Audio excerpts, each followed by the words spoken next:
As a company owner आपके company में या फैक्ट्री में किसी भी कर्मचारी का एक्सीडेंट हो जाता है तो उसको मेडिकल खर्चा देना कंपनी की जिम्मेदारी है। मगर यह अचानक से आया हुआ मेडिकल खर्चा करना छोटे कंपनी ओनर के लिए एक बड़ी लायबिलिटी हो सकती है। एज ए कंपनी ओनर ये खर्चे का बोझ आप कैसे कम कर सकते हैं, वो भी कर्मचारी को पूरा बेनिफिट देके, ये हम देखेंगे इस वीडियो में। तो दोस्तों, आपने ईएसआईसी के बारे में तो सुना ही होगा। अपने देश में ईएसआईसी ये एकमेव ऐसी गवर्नमेंट ऑर्गेनाइजेशन है जो कर्मचारी को family health insurance, accidental insurance and term insurance जैसे 3 पॉलिसीज की सुविधाएं एक ही पॉलिसी में देती है, वो भी कम से कम प्रीमियम में।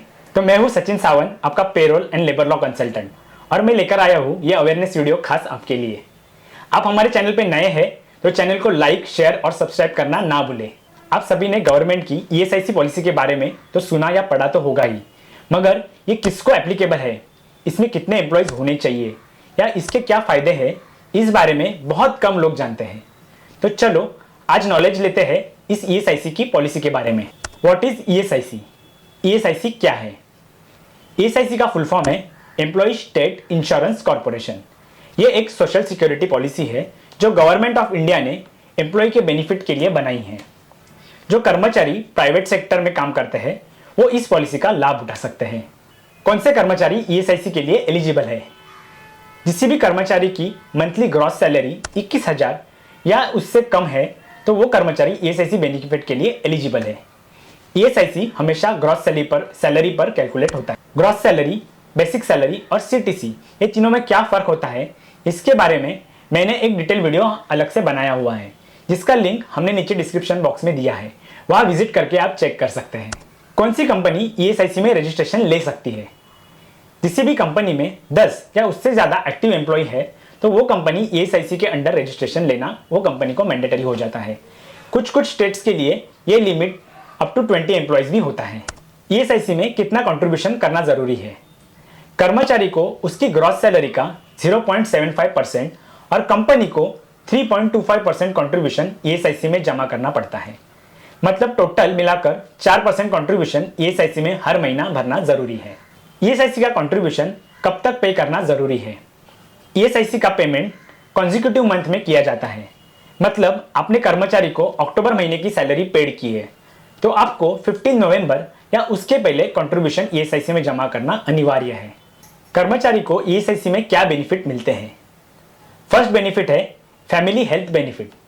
ईएसआईसी में कवर्ड कर्मचारी का और उनके साथ साथ उनके डिपेंडेंट का doctor consultation, medical treatment, operation या सर्जरी से लेकर दवाइयों तक पूरा खर्चा ईएसआईसी के अंडर फ्री ऑफ कॉस्ट में कवर किया जाता है।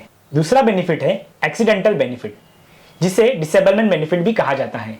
यदि किसी कर्मचारी का ऑफिस में या फैक्ट्री में कुछ एक्सीडेंट हो जाता है और इस वजह से उसको टेम्पररी या परमानेंट डिसेबलमेंट आ जाती है तो ईएसआईसी उस कर्मचारी को पेंशन बेनिफिट देती है। समझो किसी ईएसआईसी कवर्ड कर्मचारी की डेथ वाइल इन सर्विस हो जाती है तो उसकी डिपेंडेंट को या फैमिली मेंबर को ईएसआईसी की तरफ से मंथली पेंशन मिलती है। तीसरा बेनिफिट है डेथ बेनिफिट। समझो किसी ईएसआईसी कवर्ड कर्मचारी की डेथ वाइल इन सर्विस हो जाती है तो उसकी डिपेंडेंट को या फैमिली मेंबर को ईएसआईसी की तरफ से मंथली पेंशन मिलती है। अगला बेनिफिट है अनएम्प्लॉयमेंट बेनिफिट। समझो कोई कर्मचारी की किसी कारण जॉब चली जाती है और वो अनएम्प्लॉयड हो जाता है तो वो कर्मचारी को 6 महीने तक अनएम्प्लॉयमेंट अलाउंस ईएसआईसी की तरफ से मिलता है। What is ESIC benefit to the company? ESIC के अंडर रजिस्ट्रेशन लेके कंपनी उनके कर्मचारी को और उसके पूरे परिवार को 10 लाख तक का हेल्थ बेनिफिट देती है।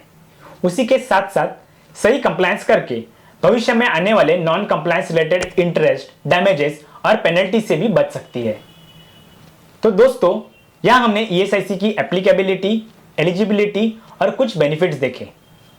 ईएसआईसी बेनिफिट्स के बारे में एक डिटेल वीडियो हमने बनाया है और उसका लिंक हमने नीचे डिस्क्रिप्शन में दिया हुआ है, वहां जाकर आप चेक कर सकते हैं।